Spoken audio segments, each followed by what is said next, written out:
2.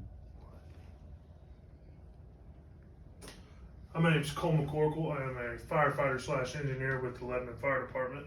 I've been doing this job for roughly 5.5 years now. Love everything about it, but today I'm here to teach you about fire extinguishers, more specifically the classifications, the usage, and the refilling of a water can. So the classifications of an extinguisher, it refers to the type of fire that each extinguisher can put out. The letters indicate which, well, like I just said, the types of fires, and the numbers are on the A's and B's. A's being the amount of water that is in the water can, B being the amount of fire it can put out. Class A fire extinguishers, aka the water can, are used for ordinary combustibles, those being like normal household items, wood, brush, trash. Water cans are very efficient at putting out small fires. A lot of people, even search with them, take them into buildings on room and contents, and a lot of times they can put out the room and contents. Like I said, the number is related to the amount of water that is in there. This is a 1B, a 2A. It is 2.5 gallons of water. Then you have 1A, which is, a gallon and a quarter, and then 4A is twice as much, so 5 gallons. And this is a small fire that actually got really big, and they put it out with just a 2A water can. It's just a can job. Class B extinguishers, most commonly the dry chem, seen right here, is your most common extinguisher in households. A lot of times you'll find them in kitchens. It's what normal everyday people have in their houses. But they can, most of the time, dry chems can put out all A fires, B fires, and C fires. The number classification, as I said, it is with the amount of fire it can put out. A B, which is right here, can put out about 10 square feet. And then a bigger one, obviously 40B, can put out 40 square foot.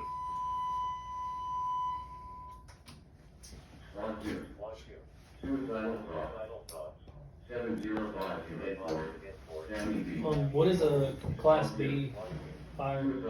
A Class B fire refers to like fuels.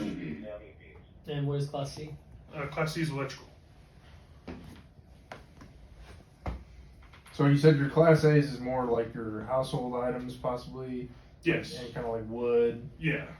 Like normal, like a desk, bedding, stuff like that. Class C extinguishers. Class C extinguishers use agents that do not conduct electricity, so a dry chem obviously can do the C as well. CO2 is a big one that is used for that. Class B and Class K. We don't really carry much of these. Class K to me, honestly, would be a dry chem. But Class D is for metal fires, and K is for kitchens.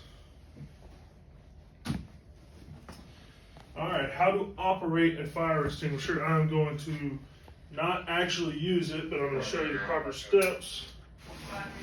Using a dry chem, or not a dry chem, a CO2 extinguisher.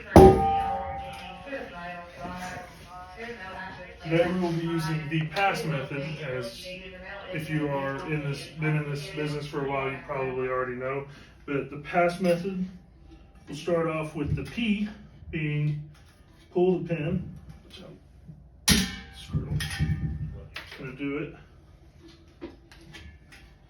And then aim the nozzle for A. You want to squeeze and sweep at the base of the fire. Squeeze the handle.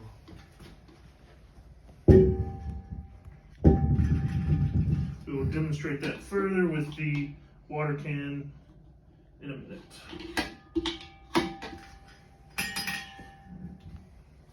Refilling the water can. Most extinguishers can be refilled, but unless you're a professional, I would just let them do it because I'm not. I know how to do a water can. I've been properly trained, so I'll do that. But dry chem and CO2 is above me, and we send those off. So, and like I said, in most departments, water cans are the only ones you're going to fill because it's in our power. First step is twist the handle off, which I will demonstrate all of this to you later, but you'll twist the handle off. And then you'll fill the can with water, approximately 2.5 gallons. We've got a good line, we've gotten pretty good at it. You wanna fill it up with that, screw the top back on, fill it up with air to the appropriate level, and then put the pin back in and send her on her truck, you're ready to fight fire. Can job. Can job. Now we will demonstrate how to use the water can using the pass method. So like I said before, pull the pin, keep that safe because you will need it again, especially on water cans. And don't forget your PPEs. Give it a little squeeze, make sure it's working on it. It's got some pressure on it. You want to aim. So we'll pretend that bush right there is the fire. You want to aim at the base of the bush. Squeeze. Squeeze. You can always get a little closer. But another way, you don't have to just, it doesn't have to be just a solid stream. You can always stick your finger in front of it, give it a little bit of a kind of a fog pattern to get more coverage. Start up the rest of it. Using that method, would you use that for like grass fires or any kind of trash fires? Like Yes, this? yes, absolutely. We actually used it for a brush fire just last shift. We had about 3 cans we had to fill up after, but we went in front jump and three water cans and put it out. So ain't nothing a can can't do. So you just gonna keep squeezing, run out. That's it. Go get you another water can.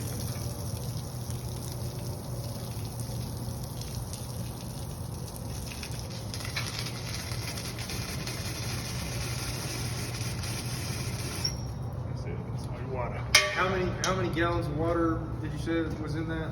2.5 gallons. Okay. And then the rest that's just pressure, Yeah, air pressure. Air pressure. Fill it up to 100. Good recommend. Alright, now we're going to fill up the water can.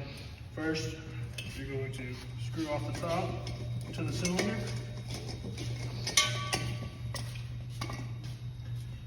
We do a little different. We'll pull out our float. Put that to the side.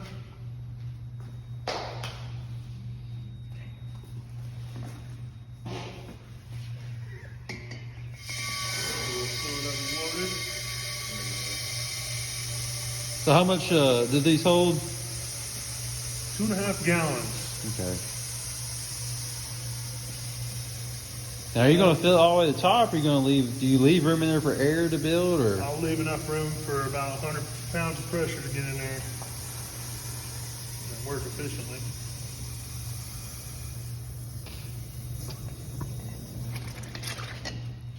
Very quick fill. Yeah, I know I just said I won't fill it all the way to the top, but it dumps on out.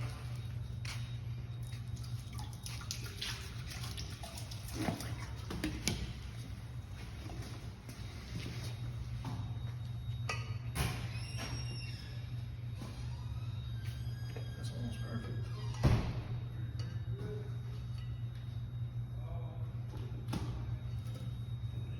I think that might be pretty on the money.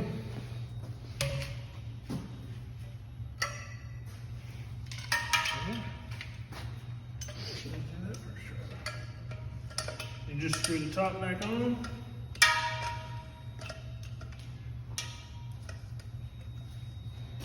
It's a little difficult. Do those have to be torqued to a certain spec or anything to where they won't leak? Just hand tight. Stand tight.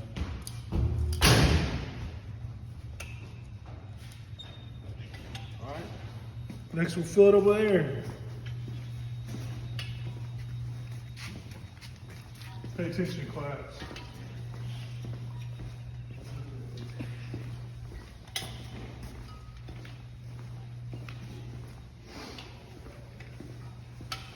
So you just use do you use a regular air chuck or is there a special one that goes for it? Yeah, just a regular air chuck. Just a regular one? That's right. It might have some air built up. So you just take the air chuck. Okay. Is there like a gauge? There's a gauge on the Can we front. look at the gauge? Absolutely. Should get a view of that. So what color would we want this gauge? We want it to be right in the green. Yep. All right. In the green, that looks good. Alright.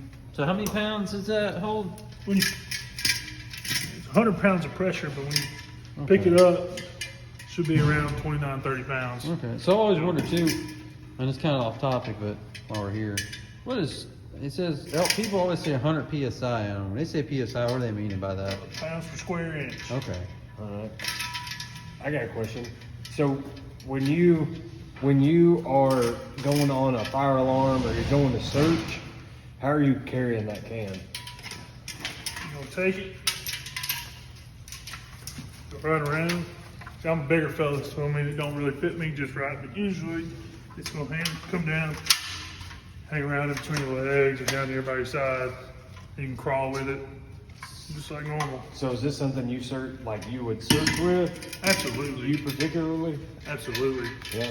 You never know, what you'll come up on if there's a victim, in the fire room or there's fire in that room. So You want to be able to get a quick knockdown, make conditions better for them, go in there and get them out. So you're using that as like a protection layer for the victim while the other guys drag them out or even knock down the fire and then get to. Absolutely. Awesome. Sometimes you could, you might beat the fire attack there and it could, put fire almost out enough to where you don't have to, start venting, start doing other stuff. So. So you said this one's silver. Obviously, why is that? This one is silver just so you can tell the difference. All right, and then I asked you about crawling and stuff with it. You said you're a bigger guy, so that one's a little bit tough. Can you show me how I should carry it? Yeah, so if you want, just throw it over the shoulder, like you throw it over the top of the bag. All right, Yep, just like that. and then is it Get just down. a trap on? Yep, keep it on the knee side. Oh yeah, It should fit just right on in there. yeah. That actually feels And then you just slide. Yep, just like that. okay, and it keeps both my hands out, right? Yep, both hands are free. Come up on a door that you're about to search. So you open it up, feel the heat or something. So it's Seal a it. fire room. Yep, you can seal it. Open the door, give it a little knockdown, close that door back with it. Let it choke itself, and you can go right in. Keep on searching. So it's got a smooth bore nozzle essentially on the end Basically, just a Yeah. lot smaller. because they're better than a Falk, right? Absolutely. So how much does that weigh if he's pulling that around? Should weigh about 30 pounds, 29, 30 pounds. Okay. Which, with everything else, it isn't really adding that much to your gear. Right. Is it going to save lives more than likely? Okay. So it creates a barrier between you and the Is there a time limit on how long it constant spraying without stopping, like using it in short Yeah, spurts? so you can get, if constant flow, for a regular person is about 29 seconds. Okay. You can flow up to 50 feet. Okay. So But that's yeah, firefighter. Yeah, firefighter, Good photo. obviously, someone who's trained, done their time with these, can go in and probably, get a good amount of time, but a lot more fire knockdown with it. So like a room of contents, you can get a real good knockdown on a room of contents. Easily. Okay, that's awesome right there. You wouldn't put this on a grease fire though. No, absolutely not. 'Cause Okay. when it hits that grease, it's gonna Okay. disperse. What was the one that we used for grease? That'd be a class K or just a dry chem, Okay. Where are you gonna find your Class Ks? Where would they be usually? most likely in the kitchen. Kitchens, like commercial, like restaurants or homes, little small ones. So in most commercial, restaurants, they'll have them in the hoods above their grills and stuff. So, Okay. Are they a different color? yeah, they red. What is the fire extinguishers that have that huge bell on the end of them? Say that again. The big bell that they're on the CO2 nozzle. extinguishers? CO2, okay.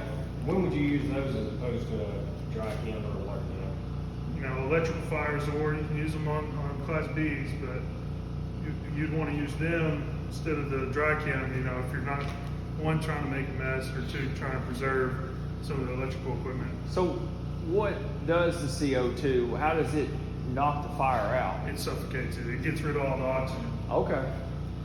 So, you can use CO2 on cars, right? Like on the motors? Absolutely. That way, because if you put a dry chem, does that smother it? The dry chem will work, but essentially mess up that car. Right. No chance. Okay.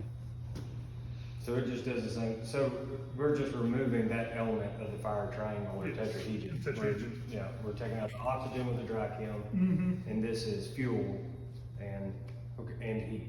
Yep. Okay. Is that all? Thank you guys for coming to my extinguishers class.